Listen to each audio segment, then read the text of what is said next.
Vivo Y05. Eto guys, yung pinakamura ng Vivo ngayong 2026. And kung makikita nyo naman, sobrang ganda. Design-wise, hindi mo talaga mapagkakamalan na 5,000 pesos lang to. Yes, kung makikita nyo naman kapag kinumpara natin dito kay V60 Lite, halos same lang yung pagkakagawa nila. Pero ano pa ba yung andito? Ganda lang ba talaga to? Or meron ba siyang ibubuga? Dahil pagdating sa kanyang specs, it has 6,500 mAh of battery, 4GB of RAM with either 64 or 128GB of storage. Meron pang drop resistance, kaya naman napakatibay pero napakagandang tingnan.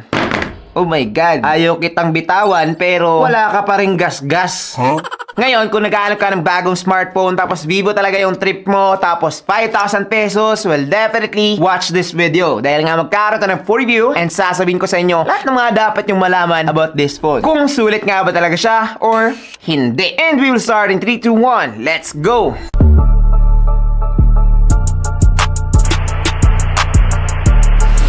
Yo, what's up guys? I'm JP and this is JT TV. Now, kung gusto nyong ipamigay natin etong phone na to, just comment down below. Marami tayong pinapamigay monthly, kaya naman nag-iisip pa ako kung ano ipapamigay natin this upcoming May. So kung hindi ka pa nakasubscribe, sayang naman. Unang-una, ano bang makukuha mo kapag binili mo to? Well, first is the smartphone. Sa loob naman, medyo kompleto na rin. Meron ka ng jelly case, USB A to Type-C na cable, 15 watts charging brick, and lastly, yung kanyang SIM ejector pin. Yes, it's almost the same with the Vivo Y04 and other Vivo smartphone. Kaya naman, para sa akin guys, okay na to dahil nga meron ka ng case, hindi mo na kailangan pang bumili. Tapos, meron pa rin siyang charger na kasama. Kaso lang, naging 15 watts na lang. So dati, yung mga murang Vivo, merong mga 45 watts. Ngayon, yung mga bago nila, 15 watts na lang. Aroy! Nag-downgrade. Aray ko!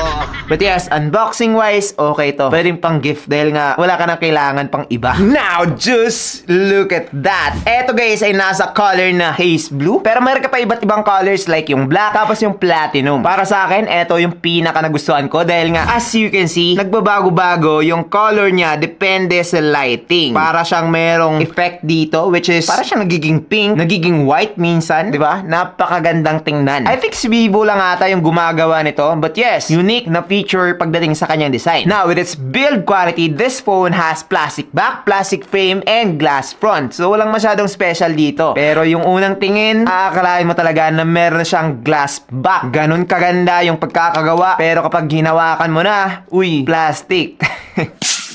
Dahil nga with this one, it has military grade shock resistance. So pagdating sa mga accidental na pagkahulog, yeah, accidental ba yun? But yes, yung mga daily natin na ginagawa tapos biglang mahuhulog, okay pa rin etong phone na to. Okay pa ba dun? Ang lakas nun ah. As you can see, walang mga defect pagdating sa ating paggamit dahil nga matibay talaga etong phone na to. Isa si Vivo talaga guys sa mga pinagkakatiwalaan ko when it comes to this type of features. Dahil nga yung iba, meron silang sinasabing ganun. Pero kapag tinry mo na or kapag nahulog mo lang talaga yung phone mo, wala na. Sira na. Now, let's talk about the buttons and ports. Dito guys, sa baba nakalagay yung kanyang microphone, Type-C port, and 3.5mm port. So, pwede ka pang gumamit ng wired earphones using this phone. Dito naman sa right side, nakalagay yung kanyang volume rockers and yung kanyang power button / fingerprint scanner. And dito naman sa left side, nakalagay yung kanyang SIM card tray which is nagsosupport na ng 3 slots. Pwede kayo maglagay ng 2 SIM card and 1 SD card. So, expandable pa rin po siya. So, walang problema yon kapag 64GB yung kukunin mo. Ngayon, dito naman sa kanyang top, nakalagay yung kanyang single firing speaker. Yes, medyo weird to para sa akin guys dahil nga nasanay ako na nasa ibaba yung speaker. But so far, so good naman yung audio quality netong phone to. Medyo loud nga siya guys dahil nga pwede siyang umabot ng up to 200%.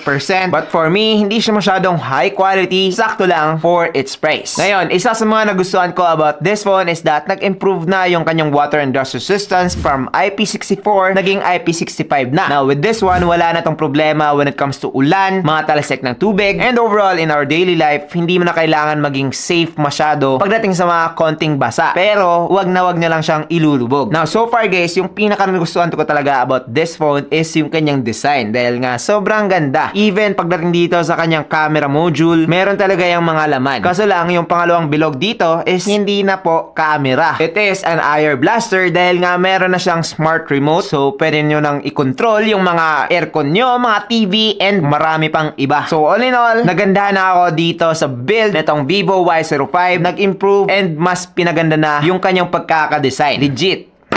maganda na, matibay pa. Now, let's talk about the display of this phone. Eto guys, ay merong 6.74-inch IPS LCD display with 720p HD+ resolution, 120Hz refresh rate, and up to 1000 nits of peak brightness. Now, this is greatly improved pagdating sa kanyang refresh rate pa lang dahil nga from 90Hz ng Vivo Y04, naging 120Hz na siya dito. It means sa pagdating sa ating pag-scroll o di ka naman paggamit ng phone in general, mas mabilis na po tingnan yung kanyang display, wala nang masyadong mga delays or lags. Mas smooth na talaga siya in general. Pagdating naman sa kanyang brightness, mas maganda na tong gamitin sa labas dahil nga 570 nits lang yung peak brightness ng Vivo Y04. Eto, umaabot na siya ng 1200 nits. So, bright na po yung kanyang display. Okay na siya para sa mga riders natin dyan. Makikita and klarong-klaro na yung display nito. Legit, napaka-bright. Now, I'm not saying na napaka-bright na pwede na siyang i-compete sa mga other smartphone na ang mamahal, like yung mga 10,000, 15,000, hindi ganun. But for its price, it's one of the brightest. Kung i-compare natin to sa mga Tecno or mga Infinix, at this price point, mas bright to guys. I'm telling you. So kung brightness lang naman yung hanap mo, hindi ka masyadong maarte pagdating sa kanyang teardrop display, well, I think makokontento ka na with this phone. The only downside lang talaga for me dito is that hindi pa rin po siya punch hole, tapos medyo makapal din yung kanyang mga bezels, especially pagdating dito sa kanyang bottom part. Yes, medyo makapal talaga siya. But for its price, ganito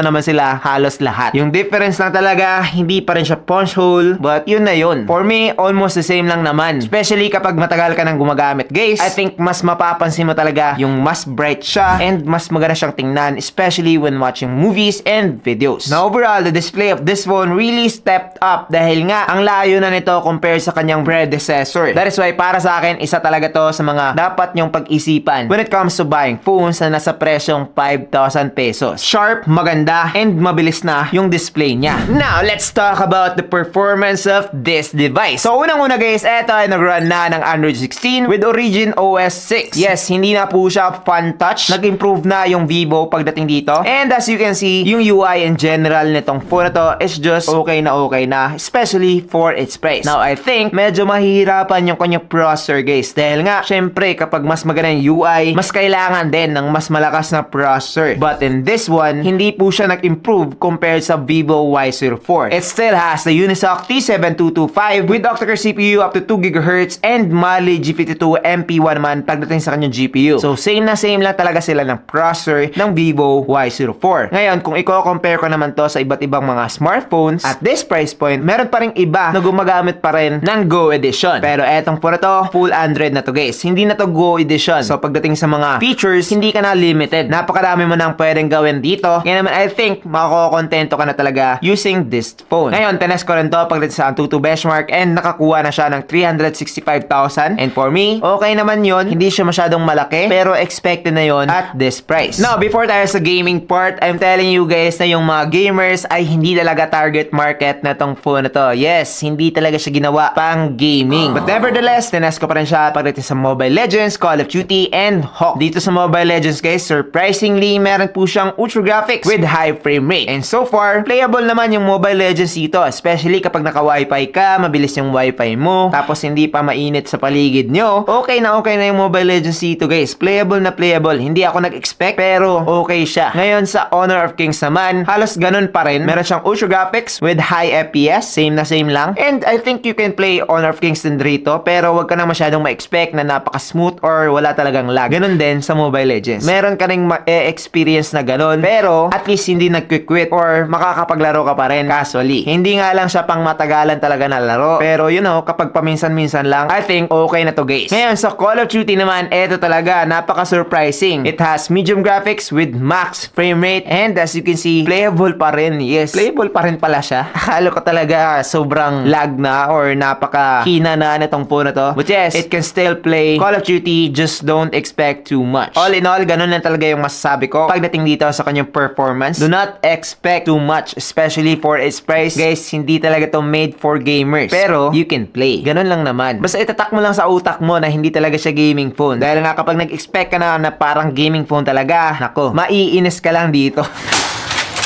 So far, pagdating dito sa kanyang performance, it has better software dahil nga Android 16 na. Improved na rin yung UI niya with the Origin OS. But so far, pagdating sa performance, it's still the same with the Vivo Y04. So kung meron kang Vivo Y04, no need to upgrade dito kung performance lang naman yung hanap mo. Dahil nga same lang naman sa processor, same pa rin sa eMMC, and also same RAM at ROM, which is 4GB of RAM plus 64 or 128GB of storage. Now, let's talk about the battery of this phone. Dito guys, panalong panalo talaga to. Dahil nga meron na siyang 6,500 mAh of battery, which is 1,000 mAh of battery bigger compared sa Vivo Y04. And also, makakaabot ka dito ng up to 2 days easily. Dahil nga, syempre, medyo mahina naman yung processor niya. Hindi masyadong power consuming. Tapos, pagdating sa kanyang display, 720p lang po siya. So, hindi rin masyadong power draining. Kaya naman, pagdating sa pagiging makunat, panalong panalo to. Pero, pagdating naman sa charging, nako, makunat din. Mabagal. 3 hours akong nag-charge dito guys, from 0 to 100%. Kaya naman, kung nag-expect ka ng mabilis na charging, nako, umalis ka na. Wala to. Hindi to para sa'yo. But yes, pagdating sa kanyang presyo, ganito talaga yung mga charging halos. Walang ibang brand na mas lamang dito guys. Kaya naman, masabi kong okay pa rin pagdating sa charging. Dahil nga, panalo naman siya when it comes to battery size. Tapos, meron din tong isang feature na birang-bira lang makita, especially for its price. It has bypass charging. So, kapag naglaro kayo, or meron na tayong ginagawa like multitasking, things like that, especially kapag nag-charge, hindi na masisira yung battery nyo guys kapag tinurn on nyo etong feature na to. Dahil nga, doon na siya kukuha ng power directly sa inyong mga plug. So far, it's amazing dahil nga 5K, tapos meron ng bypass charging, tapos Vivo pa, di ba? Ang lupit. Now, let's talk about the cameras of this phone. Camera lang pala. Yes, single camera at the back, which is 8MP main camera. And pagdating naman sa kanyang selfie guys, 5MP. Now, medyo bumaba to from 13MP, naging 8MP na lang. Pero pagdating sa kanyang selfie, same lang din na 5MP. Ngayon, masabi niyo siguro na pumangit or naging downgrade to. But based on the result, I think it's pretty much the same dahil nga as you can see, okay pa rin naman yung manakuha kong photos dito, especially yung kanyang color production. Pero pagdating sa aking skin tone guys, hindi siya masyadong accurate but acceptable na siya, especially for its price. Ngayon, kapag mahilig kayo mag-selfie talaga, gusto nyo yung highest quality possible, I think makukuha mo yan kapag gagamitin mo yung kanyang back camera. But, hindi naman masyadong disappointing yung kanyang selfie actually. Nakakapogi pa nga. So, kung gusto mo yun, I think you'll be good with the selfie camera. Pero sa kanyang back camera guys, mas better ito ng konti when it comes to pagiging natural or pagiging accurate sa kanyang color production. But yes, I would say na don't expect too much dahil nga meron pang mas maganda dito, especially for its price. But for Vivo, it's the same with the Vivo Y04. Walang masyadong improvement dito guys. Pero pagdating sa kanyang mga features, kompleto naman siya. Meron na siyang portrait mode, documents, pro mode, live photo. Yes, medyo unique yon, 5K, tapos merong ganun. And even night mode, meron din to guys. So kung gusto mo lang makakuha ng isang decent phone with a decent camera, I think makukontento ka na dito kay Vivo Y05. Ngayon, pagdating naman sa kanyang video quality, eto guys ay makakakuha lamang ng 1080p at 30fps, both main camera and selfie camera. And ngayon, try natin. This is the video camera of the Vivo Y05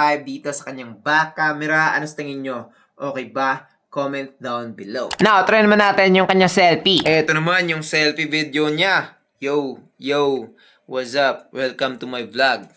Comment down below, ano sa tingin nyo? Oh, so hindi pala disappointing yung kanyang video quality. I think guys, with the right environment, tapos magandang lighting, tapos nasa labas kayo, like yung under the sun, makakakuha ka ng magandang videos using this device. Pero kung gusto mo talaga siyang magamitin pang vlog, I think mas maganda yung quality ng kanyang back camera compared sa kanyang selfie. Like as usual naman yun. Pero ganun na nga, kailangan mo pang mag-practice ng konti sa paghawak ng pagganito. Hindi mo makikita yung sarili mo, pero at least kapag nasanay ka na, mas maganda yung quality ng video mo. So kapag mahilig kang mag-vlog, nagbabalak ka na mag-vlog, or vlogger ka na siguro, well, definitely, okay na etong si Vivo Y05 for its price. Paulit-ulit na tayo dito guys. Pero, I don't want you to expect too much. Pero sa 5,000 pesos, wala ka na masyadong i-expect. Kaya naman, hindi ko talaga pwedeng sabihin na siya ang yung pinakamaganda. But for its price, napaka-decent na for its price.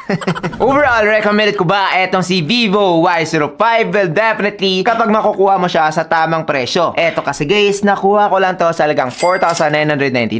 Tapos meron siyang 128 gig of storage. Pero ngayon, so for around mga 5.8 yung kanyang 128 gig of storage. Tapos 5K naman yung kanyang 64 gig of storage. So kailangan mo pang gumamit ng voucher para makuha siya ng mas mura. Kaya naman, maglalagay na lang ako ng link dyan sa baba. Dahil nga kapag clinic mo yan, meron kayong additional na YouTube voucher which is mas malaki compared sa mga usual voucher na makukuha natin sa Shopee or Lazada. So in that way, mas makakatipid kayo and mas makukuha nyo siya sa tamang presyo. So for guys, this device offers a very beautiful design tapos napakatibay. Ganon talaga yung unang-unang dapat yung tandaan about this phone. Okay lang siya when it comes to performance, camera, decent lang siya. Hindi talaga siya yung one of the best or masabi kong pinaka-the best doon. Pero pagdating sa build kasi, bihirang-bihira lang itong mangyari na napakaganda. Parang andaling magasgas. Pero hindi nagagasgas or hindi nasisira kaagad. Tapos maganda na rin and bright yung kanyang display. So isa talaga to sa mga dapat kong i-recommend when it comes to the best displays that you can get sa halagang 5,000 pesos. Even though hindi siya punch hole guys, mapapatawad ko siya dahil nga ang bright niya. Tapos mabilis na with a 120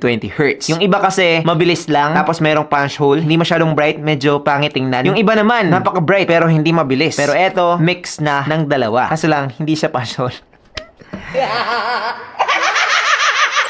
But yes, that's pretty much it for this video. Kung hindi ka naman nagbabalak na bumili, well, definitely panoorin nyo lang palagi yung mga videos namin, guys. And mag-comment kayo with the hashtag JTNTV giveaway. Dahil nga, again, monthly phone giveaways tayo. Tapos hindi lang isang phone. Namimili tayo ng iba't ibang mga phones na pwede natin ipamigay each month. So, ngayong upcoming May, depende pa. Pero ipopost ko na yan sa Facebook soon. That's it. I'm JP and this is JTNTV. Thank you for watching and God bless. Bye-bye.